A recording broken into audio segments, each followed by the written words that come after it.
So Strategist, one of the 3 roles in Mar Rivals. A lot of people will just call Strategist support. I do that myself too. They essentially mean the same thing, support and Strategist. But for the sake of this video and because we're talking about Mar Rivals, I'll just call them Strategists. So I wanted to make this video because it has sort of come to my attention. I mean, honestly, it's been in my attention since like season 0. Maybe I'd say more so season 1. That the Strategist role is not fun to play. And I'll dive a little bit deeper on that. But first, if you guys can like and subscribe, share the video. The channel has been growing at a pretty good rate, and I appreciate all the love and support that you guys give out. It means the world to me, and it would mean a lot if we could keep this train going, you know? But enough about that. Let's just get back to the video.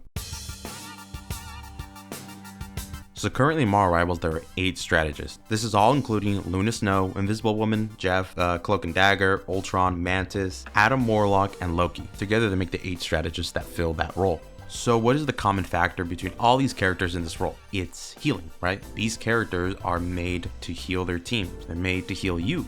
Some characters do it a lot more than other characters. Like take it for someone like, say, Cloak and Dagger. She is going to get a lot more healing innately than someone like Adam Warlock or Mantis even. But why is that? Why are there certain characters that do more healing than others? I'm talking about Cloak, Luna Snow, Jeff the Land Shark, and Invisible Woman, right? They innately do a lot more healing than characters like Adam Warlock, Mantis, and Ultron, and to some extent Loki as well. And why is that? Well, these characters that I mentioned, the ones that don't heal as much, have a trade-off to them. This trade-off, let's say for example in Mantis's case, she does not have innate high healing. However, she provides a damage boost to characters. She herself does quite a bit of damage, especially when she lands headshots on enemies. Looking at Ultron's case, he's only allowed to have his healing drone on one person at a time, given it is sort of like a big AoE heal. It's a slow heal than when you compare it to something like Jeff's spray. But what does Ultron get in return? He does a lot of damage. He does a lot of damage. I'm sure you guys are noticing the trend here. Any character that doesn't have any innate high healing abilities end up doing a lot of damage by design, essentially coining the phrase DPS in disguise, because at this point that's pretty much what they are.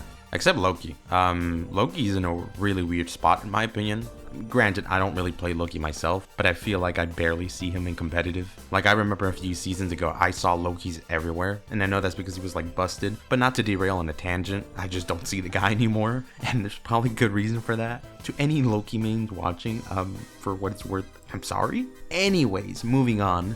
The DPS and disguise characters have a lot of passive healing. They'll throw something on you, and then they'll just go DPS. That is essentially their playstyle. Characters like Adam just DPS all the time, and they'll just DPS as their cooldowns are resetting.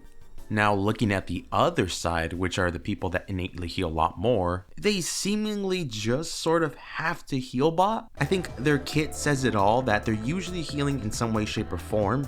Or at least that's what NetEase intended by design, that they should just be healing all the time. And it's like, I know some people are going to be like, well, they're strategists, of course they should be healing all the time.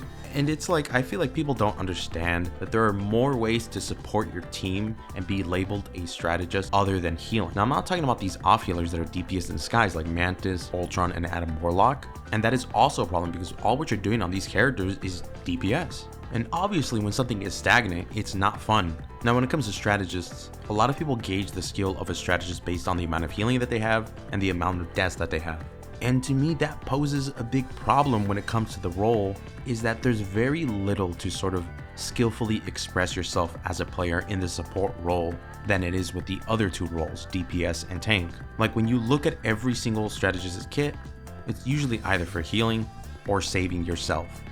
For the most part, you don't get that same game-changing, exciting moment on strategist than you would on tank or DPS. And what I mean by that, let's take tank ult and DPS ults specifically, right? You can do a lot to change the rhythm of a game in an unpredictable way where you can kind of sort of show off, right? Because I think that's something that a lot of players like to do, is show off. And there's nothing wrong with that. That's actually kind of good. That's, you know, go off. You get your moment. It's a great play. And in the end, people think you're good, you know? They see the value of you as a player. They're like, wow, that was a great ult, Doctor Strange. Whoa, this was a great ult, Iron Man. You just wiped out both tanks. It gives the players that satisfaction, sort of like this dopamine. Now, when you look at support, their ultimates really don't do that at all. In fact, I think their ultimates are very linear and very script-like, if that makes sense. Almost like there's this preordained, defined time for them to use their ult, especially like in the higher levels. But someone could say like, oh, what's not clutch about Luna popping her ult right when, the rest of the team's about to die because they're all critical? There's nothing not clutch about that. It's just that there's no expression in it, and especially in the higher levels within like Grandmaster and above, supports are expected to hold onto their ults, usually when the other support sort of bites the bullet and does theirs first. And the worst part about all of this is while it is probably boring for most supports, it is also unfun for tanks and even DPS to some extent, that a lot of support ults are just essentially almost like immortality ults. Granted, there are ways to kill them in it, it's just very hard to do it. And we all know what happened with like triple supports. It's still happening today. And that is something that is entirely all NetEase's fault. I don't think out of all the competitive games I've ever played in my life, there has ever been a case where there is a role that is so stagnant and boring, also be so annoying on the opposing side. And now we come to the question of how do we make Strategists more fun to play? And for me, I feel like it is to include a lot more support heroes that have various forms of utility.